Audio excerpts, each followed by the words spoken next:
Oyez, oyez, gentes dames, gentes monsieur qui êtes derrière votre écran, damoiseaux et damoiselles qui êtes derrière votre téléphone, trouvères et troubadours, il est temps d'enfiler vos affûtiaux car nous allons guerroyer, ripailler et festoyer. C'est parti!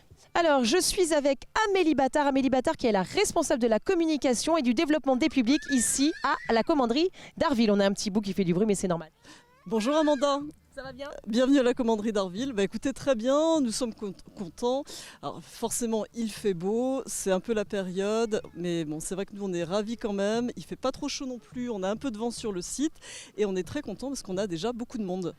Alors, racontez-nous un petit peu l'histoire de cette fête médiévale. Comment est-elle née?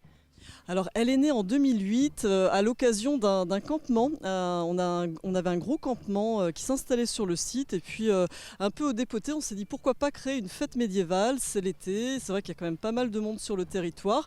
Et puis l'idée c'était aussi de proposer une traversée dans le temps à cette période et puis de permettre aux personnes de poser un autre regard sur la commanderie templière. Alors, c'est une fête médiévale qui est très riche. Vous proposez de nombreuses choses, c'est vous qui avez fait la programmation. Mais il y a aussi des choses qui sont totalement atypiques, qu'on n'a pas l'habitude de voir justement dans des fêtes médiévales. Alors oui, on a plusieurs choses. On a par exemple Thibaut Bosselier, qui est un reconstituteur, qui propose de découvrir le travail du bois et de la menuiserie au Moyen-Âge. Donc c'est quelqu'un qui a une personne de sa famille qui était menuisier, donc il a un rapport assez affectif à cette activité. Il a fait un travail de recherche et il a essayé de retrouver au mieux, à partir des recherches qu'il a faites, les gestes qu'avaient les personnes qui travaillaient le bois au Moyen-Âge, ainsi que les anciens outils. Voilà. Alors, on ira le voir tout à l'heure, mais dans un premier temps, là, juste derrière nous, il y a donc une tente. Je crois que ce sont des fripiers, c'est ça? Oui, c'est une famille de fripiers qui vient du 15e siècle, de 1465 je crois, et qui a ramené, c'est une famille itinérante, et qui a installé sa tente hier sur le site. Alors, on va aller leur dire un petit bonjour. Merveilleux, on a une maman qui donne le sein, c'est fantastique. Bonjour, bonjour, y a-t-il quelqu'un dans cet endroit, en ces lieux? Guillaume. Bonjour, alors, il paraît que vous êtes des fripiers. Alors oui, donc on est du coup fripiers dans notre activité. Là on est dimanche, donc on ne travaille pas, on a rangé tous les vêtements du coup dans les malles. Et on a été du coup mandaté pour apporter une relique en fait. Et c'est mon frère qui est l'aîné de la famille, donc Jean, qui a eu contact justement pour apporter cette relique avec cette missive. Je pense que vous en direz un peu plus que c'est lui l'aîné, c'est lui qui gère. Alors, je vais m'adresser donc à Jean. Bonjour Jean. Bonjour. Comment allez-vous? Plutôt bien, tout se passe bien. Effectivement, comme l'a dit mon frère, on a été mandaté par le diocèse de Chartres avec une missive qui nous demandait de venir à Arville, en la commanderie d'Arville, pour y récupérer une relique qui est détenue par l'ordre de Saint-Jean de Jérusalem. Et notre but, c'est de récupérer cette relique pour le compte du diocèse et de lui ramener pour sa comptabilité ou son inventaire. Alors, ce qui est très étrange, mon cher Jean, c'est que vous êtes fripier, mais vous êtes habillé comme un soldat, comme un... Tout à fait. Alors on dit que l'habit ne fait pas le moine. Pour le coup, c'est le cas. Je suis fripier pourtant, tout comme mon frère, sauf que la tenue que nous portons là, c'est une tenue qui va être donnée par l'ordre de Saint-Jean ou par le diocèse ou l'église qui va nous équiper, tout simplement pour nous défendre. Parce qu'on va être en itinérance depuis Chartres jusqu'à Arville et de Arville jusqu'à Chartres avec une relique. Et si une personne est au courant qu'on a cette relique, il va bien falloir qu'on se défende. Donc on est équipé en conséquence pour pouvoir justement se défendre contre tout larcin qui pourrait nous être fait sur la route. Alors, quand vous dites vous défendre, y a-t-il des postures, y a-t-il une attitude à adopter? Ah oui, tout à fait. Alors c'est souvent une attaque frontale, On va partir sur des choses qui sont martiales mais très légères. Il se trouve que si jamais on se fait attaquer de tous les côtés, c'est impossible de gérer la situation. Par contre, si on arrive en frontal, on va pouvoir justement avec mon frère essayer de gérer la situation, puisque en fait la tâche que vous avez ici va être prise directement. J'ai la main qui est totalement libre, ce qui va me permettre de gérer ma lance qui est ici et pouvoir la pointer. Il se trouve que j'ai un frère qui va pouvoir jouer en duo avec moi et qui va pouvoir venir de son côté utiliser son arc. Et là, à ce moment-là, la personne qui est en face va devoir passer l'arc, la lance. Et si tant bien même il arrive à passer la lance, on sort l'émesseur qui ne sont pas des épées, mais bien des couteaux. Et on va devoir finir ça au contact. Voilà. Je ne voudrais pas vous avoir comme ennemi. Effectivement, la relique est donc bien protégée, cher Guillaume. Et donc nous sommes au XVe siècle. Vous êtes à Arville et au XVe siècle, en 1465. Eh bien écoutez, merci pour toutes ces informations. Nous allons donc continuer notre chemin à la rencontre d'autres personnages de cette époque. Je suis avec Thibaut Bosselier. Bonjour Thibaut, ça va bien? Bonjour, oui, vous. Ça va. Alors expliquez-nous ce que vous proposez aujourd'hui.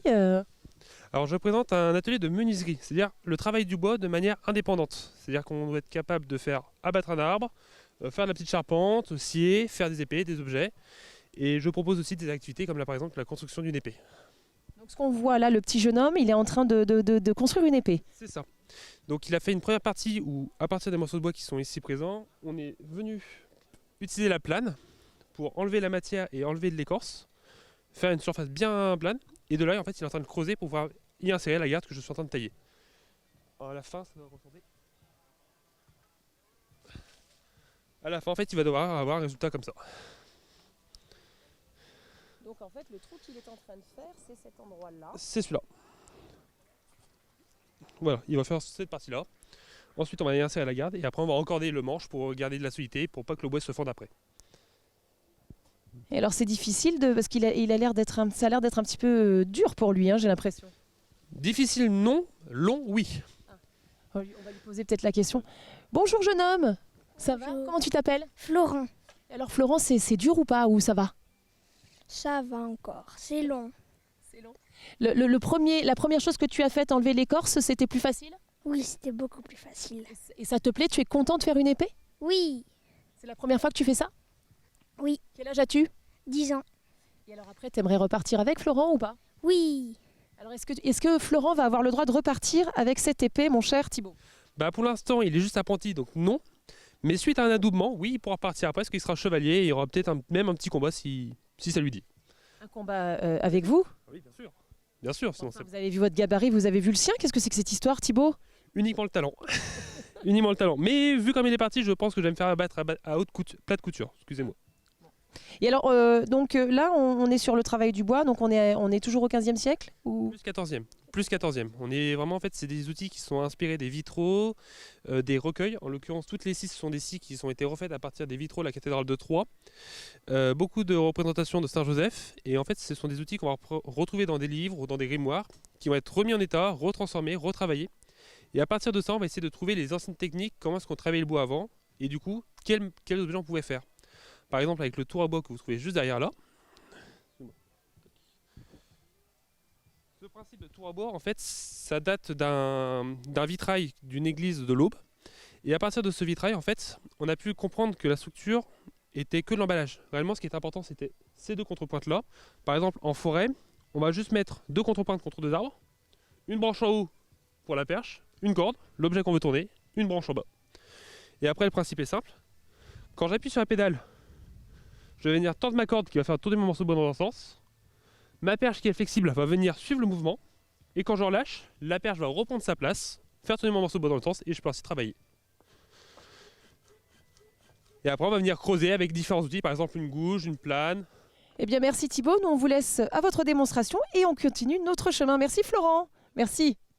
Bonjour, bonjour. Alors, quel est votre nom? Marc Durand, et je suis talmelier, houblonnier, gastelier, c'est-à-dire que je cumule plusieurs métiers du Moyen-Âge qui me permettent de refaire toute une gamme de produits absolument à l'identique de ce qui se faisait à l'époque. Donc, vous voulez dire en clair que vous avez les recettes de l'époque et que vous nous reproduisez tout cela? C'est exactement ça, je travaille au mot à mot sur les textes de l'époque, je fais tout à la main, je cuis tout au bois, j'ai construit des fours en pierre sur des données du XIe siècle. Si on se retourne, là on peut avoir une image du vitrail de Chartres, qui est dans l'axe de la cathédrale. Il était offert par les talmeliers à l'époque, au XIIIe siècle. Et j'ai un pétrin qui est fait à l'image de celui-là et je travaille comme mon collègue du XIIIe siècle. Et alors, expliquez-nous un petit peu, qu'est-ce qu'on va retrouver? Quelles sont les spécificités de cette époque-là? Qu'est-ce qu'on mangeait? Alors en fait on mangeait de tout, hein. La cuisine médiévale est une cuisine extrêmement raffinée, extrêmement variée et pour éventuellement impressionnant que cet étal puisse être, parce que ce sont des recettes qu'on ne trouve plus depuis longtemps, ce n'est qu'un tout petit échantillonnage de ce qu'on trouve dans les textes. Et alors, c'est à base de quoi? Parce que là, je vois les guêpes se régalent, donc il y a du miel, il y a... Alors, effectivement, les guêpes sont comme tout un chacun, elles sont gourmandes et elles viennent chercher le miel, elles viennent chercher le sucre. Voilà, c'est surtout ça qui les attire. Les rouleaux à la figue, là, qui les attirent particulièrement, c'est une Alors, les recette. rouleaux à la figue, c'est ceux-là, hein. Donc c'est une recette, donc c'est une pâte de figue avec du safran, de la cannelle, un peu de poivre de girofle et enrobé dans une pâte enrichie au beurre aux œufs qu'on frit d'abord et qu'on roule dans le miel ensuite. Et donc c'est une recette tirée d'un recueil anglais du XIVe siècle. Eh bien, tout ça, tout un programme, ça donne très très envie, en tout cas. Nous ne sommes pas chauvins, nous sommes juste gourmands. Donc on retrouve ça. Le soleil de Brocéliande, c'est vous. Alors, c'est moi, oui, effectivement, c'est la marque commerciale de mon activité. Et parce que je suis basé pas très loin de la forêt de Brocéliande, en tout cas dans la zone d'influence de l'ancienne forêt de Brocéliande. Et donc je suis passionné d'histoire depuis tout petit. Je fabrique des recettes historiques depuis une petite trentaine d'années. Bon, en tout cas, si on a envie de vous retrouver, chers téléspectateurs, le soleil de Brocéliande, n'hésitez pas. Voilà, vous allez vous régaler, vous délecter les papilles. Eh bien, merci beaucoup, Marc. Alors, chère Amélie, évidemment, la fête médiévale continue puisqu'elle vient juste de commencer. Nous, on va vous laisser. Mais avant cela, dites-nous un petit peu ce qui va se passer. Quels sont les prochains événements à la commanderie? Alors, écoutez, tout l'été, on a déjà pas mal de choses organisées, des visites au flambeau au mois d'août. Tous les mardis, on a des animations, on a des ateliers famille, donc des ateliers qui permettent pendant 1 heure, 1 heure et demie de découvrir une activité autour du Moyen-Âge. Ça peut être les pans de bois, ça peut être plein de choses. Je suis en train de réfléchir. Ça peut être aussi les métiers du cuir. Voilà, donc ça dure 1 heure et demie. On peut faire l'atelier en solo ou en famille. C'est ouvert de 6 ans jusqu'à on veut, 100 ans et même plus si on le désire. On a également, donc c'est mardi, des animations historiques qui sont proposées. Donc là, ça peut être la taille de pierre, les métiers des bâtisseurs au Moyen-Âge. On a des visites guidées tout l'été. On a aussi un concert au jardin qui sera proposé le dimanche 14 août, donc qui se passera en extérieur. Ce sont des contes musicaux, ça dure 50 minutes et c'est avec 2 musiciens. Et puis à la Toussaint, nous aurons pas un escape game, mais un jeu d'immersion, un jeu d'enquête qui sera proposé sur le site durant 4 jours avec la compagnie Taproban, avec des artistes qui seront là et on proposera aux enfants et à leur famille d'enquêter sur le site et de résoudre un mystère sur le thème d'Alice au Pays des Merveilles. Tout un programme, ça donne envie. Écoutez, merci beaucoup ma chère Amélie. Nous, on file à l'abbaye de Tuffet. C'est parti!